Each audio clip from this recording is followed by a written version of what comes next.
আজানে শুনি আপনার নাম, আছে নাকি? কলেমায় পড়ি আপনার নাম, নামাজে আপনাকে সালাম। কোন জায়গায়? আত্তাহিয়াতু লিল্লাহি ওয়াস সালাওয়াতু ওয়াত তাইয়্যিবাত, তারপরে কি? কানার বাচ্চা, সালামটা তো নবীকে দেওয়া লাগে। আর সে বলছে কলেমার ভিতরে মোহাম্মদের নাম রাখা শিরক। এরা হলো ইসরায়েলের দালাল। ইসরায়েলের ট্যাবলেট বিক্রি করতে আসছে এই দেশে।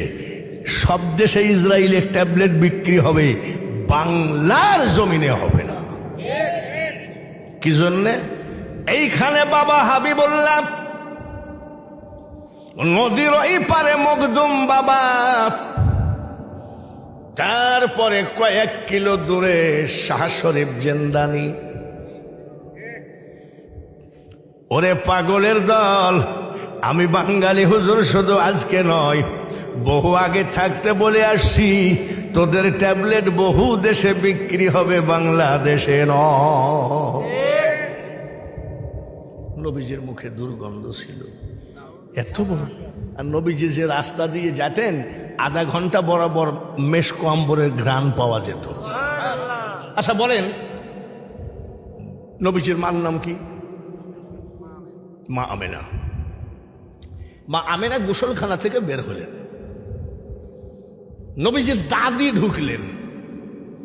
নবীজির দাদি গোসল করে বের হয়ে নবীজির দাদাকে বলছে, ওগো শোনো, বউরা তো স্বামীকে সময় তো এরকমই বলে নাকি?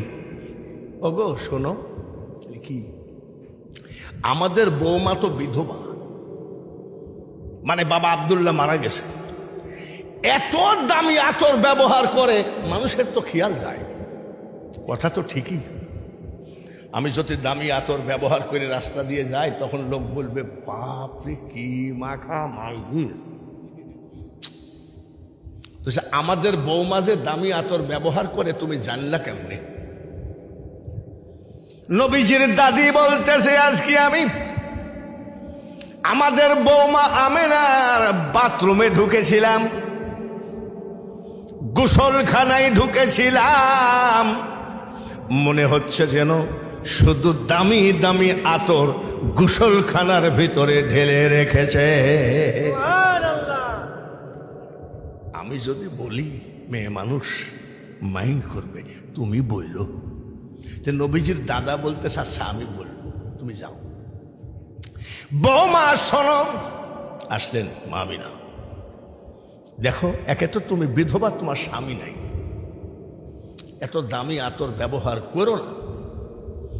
মা আমিনা বলছে, আব্বা জান, আমি আপনাদের বৌমা, আমি আমিনা জীবনে কোনোদিন গায়ে আতর টাচ করি নাই। তে বলছে, তুমি মিথ্যে কথা বলছো? বলে, আব্বা আমি মিথ্যা কথা জানি না।